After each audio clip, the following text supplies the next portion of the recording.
ये कुछ लकड़ियाँ चाहिए हमें, और लकड़ियों को काटने के लिए ये आरी का ब्लेड है। उसके बाद ये तार मैं ले आया था, ये कुज्जे लगाने के लिए भी हमें इस्तेमाल में आएगी, और ये लकड़ियों को बांधने के लिए भी इस्तेमाल में आएगी। उसके बाद ये थोड़े से कील हैं जो हमें बॉक्सेस लगाने के लिए इस्तेमाल में आएंगे। ये मुख्तलिफ साइज़ के मैं कील ले आया हूँ, जो बॉक्स जब हम लगाएंगे वो भी मैं एक वीडियो बना के उसमें आपको बता दूँगा किस तरह बॉक्स लगाने हैं, तो उस वक्त हमें ये इस्तेमाल में आएंगे। ये मैं एक ही दफ़ा सारी चीज़ें ले आया हूँ। तो चलें अब लकड़ियाँ काटते हैं और फिर इसकी सेटिंग करते हैं केज की।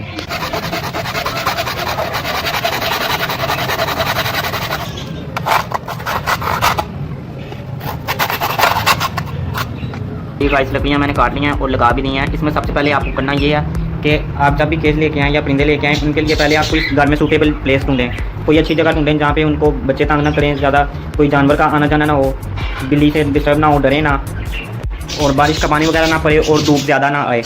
ज़्यादा धूप इनके लिए नुकसानदेह है, बस नॉर्मल सी धूप जिसमें इनको गर्मी ना लगे। सर्दियों में धूप चाहिए, गर्मियों में धूप की ज़्यादा ज़रूरत नहीं होती। तो मैंने अपने पैरेट्स के लिए ये जगह बेहतरीन देखी है, जो कि बेहतरीन है इनके लिए, इस स्टेज के लिए। इसमें यहाँ पे ज़्यादा धूप आने का भी नहीं है, बारिश का पानी भी नहीं आता। धूप के लिए मैंने यहाँ पे ये पर्दा लगवाया हुआ, अगर ज़्यादा धूप आए तो मैं इसको आराम से उठा भी लेता हूँ। ये देखें, अगर आपने परिंदे रखने हैं तो इन्हें सही तरह से रखें। कोई भी जानवर आप रखें हैं तो उसकी सारी मुकम्मल केयर करें, क्योंकि बेज़ुबान जानवर होते हैं, बेज़ुबान परिंदे हैं, इनकी मुकम्मल केयर हमने खुद करनी है। तो सर्दी के मौसम में भी जब मुझे सर्दी ज़्यादा लगती है कि इनके लिए सर्दी ज़्यादा है, तो मैं इसको आराम से नीचे कर देता हूँ, जिससे इनको सर्दी नहीं पहुँचती, और गर्मी में भी ये बहुत हेल्पफुल रहता है। उसके बाद आपको स्टिक्स दिखा देते हैं। एक स्टिक मैंने यहाँ पे लगाई है, एक स्टिक यहाँ पे लगी है, और एक स्टिक ये लगी है। वहाँ पे मैंने फ़िलहाल स्टिक नहीं लगाई, वहाँ पे मैं बॉक्सेस लगाऊंगा वहाँ पे।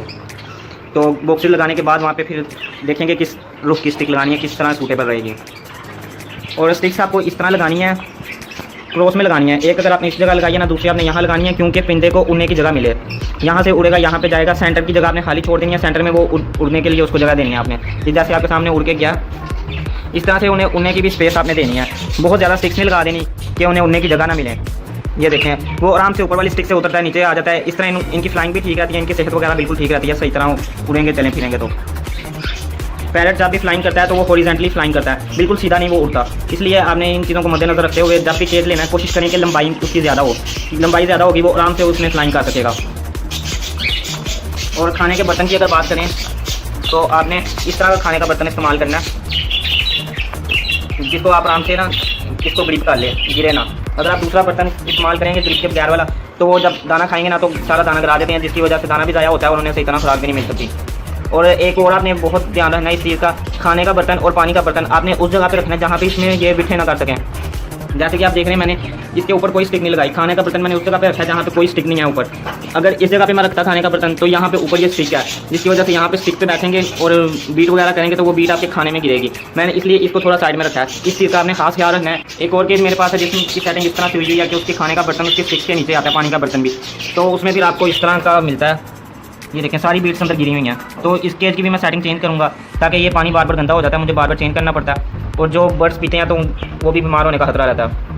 इन चीज़ों का आपने छोटी मोटी चीज़ों का ख्याल रखना है, तो आपके बर्ड्स भी ठीक रहेंगे, और साथ ही साथ ब्रीड भी अच्छी करेंगे। ब्रीड के साथ एक और बात याद आ गई कि ये इसको मैंने सेंटर में झूला लगाया एक,